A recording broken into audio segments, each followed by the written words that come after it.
Okay, so this will be our Real Talk 101 episode 176. Na-delay po dahil may nagpa-reading po kasi, no. So, kaya ho na-delay yung Real Talk natin. Pero ito na po 'yon. Kuha tayo dito ng isa. At yung turkey talaga, good news ang dala. 'Di ba?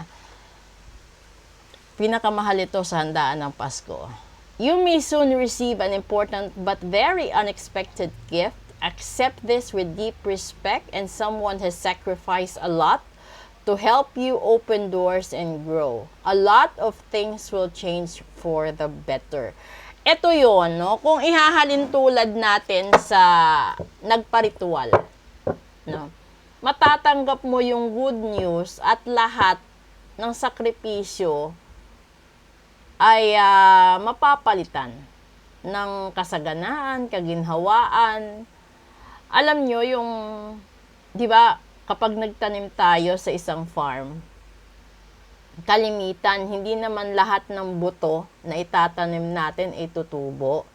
Hindi rin lahat ng tutubo ay tatanda or magbubunga. So, alam nyo ba na sa personal ko na experience, nagtatrabaho ako dati.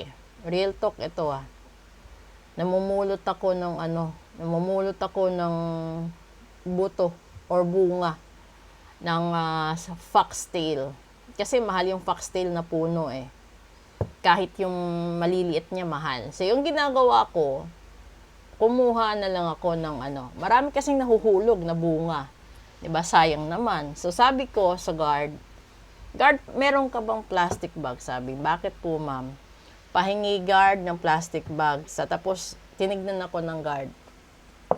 Sabi ng guard, ma'am, ba't ho kayo namumulot ng mga buto? Sabi ko sa guard, kasi hindi ko naman sigurado na kung kukuha ako ng 10, lahat ay tutubo. Malay mo, kung katulad siya ng tao.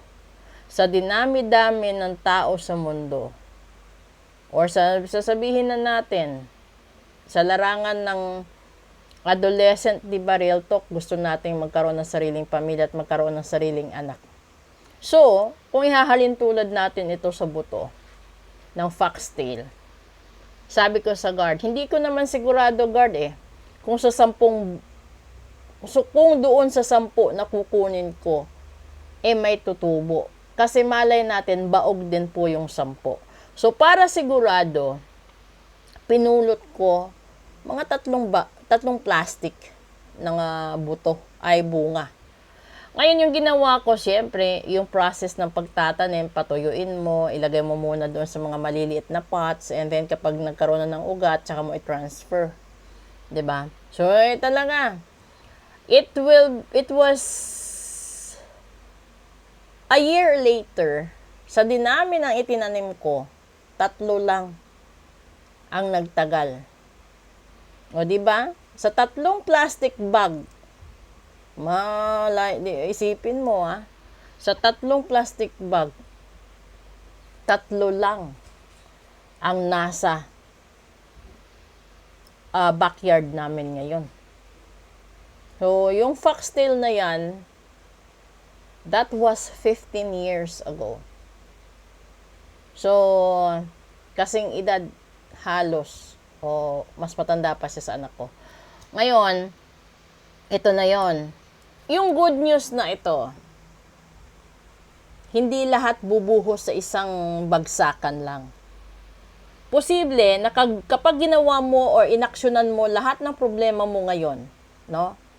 Ginawan mo ng solusyon, sa spiritual na solusyon, sa sipag na solusyon, sa pinaka-respeto na solusyon. Darating ang araw, gagaan lahat, makikita mo lahat ng bunga ng pinaghirapan mo, at wala na yung taong makikialam sa'yo kasi pinaritual mo na para manahimik sila Alam mo ba na hindi kailangan magkaroon ka ng problema muna bago ka magparitual? Kung ikaw yung tipo ng tao na nasa maunlad na sitwasyon, sa ngayon, wala pang nakikialam. Habang wala pang nakikialam, proteksyonan mo na. Dahil mas mahirap mag-ritual sa nasirang relasyon, sa nasirang pagsasama, sa nasirang pagkakaibigan, trabaho, negosyo, or yung pagkalugi ng mga kung ano man yung mga gusto mong gawin sa buhay mo. Kung sa doktor yan, sasabihin, precautionary measure is better than cure. Sa real talk din, sa kalusugan, ganun din, di ba? Kung ayaw mo magkaroon ng sakit, you have to drink moderately. Everything in a moderate intake. Pero kung gusto mong matsugi, itudo mo, di ba? Ganun lang yun. Kunin mo lahat ng problema para matsugi ka agad, di ba?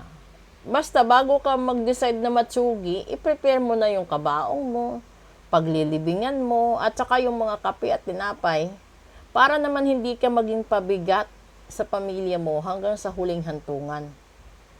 So, mas mahirap nga yung pasaway na buhay, mas mahirap pa yung pasaway na patay. That's the real talk right there.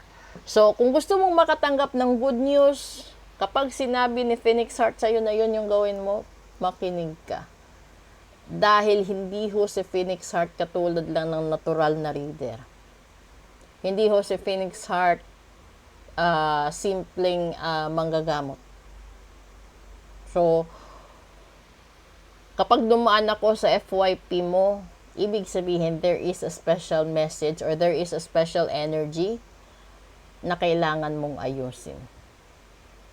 At this is the real talk right here. Please do follow, like, and share. And I am inviting everyone, may live po tayo this coming Friday. That is 8 ng gabi hanggang alas 9 lang po. Dahil marami po tayong naka-line up na readings every Tuesday and Friday. Especially weekends po. So if you want to book for a full private reading, if you want to book for ritual, yung cleansing, yung comeback ritual, lahat po ng ritual related sa relasyon, sa pagmamahalan, yung promo po hanggang 28 na lang po tayo. Okay? So maraming salamat po. Good afternoon.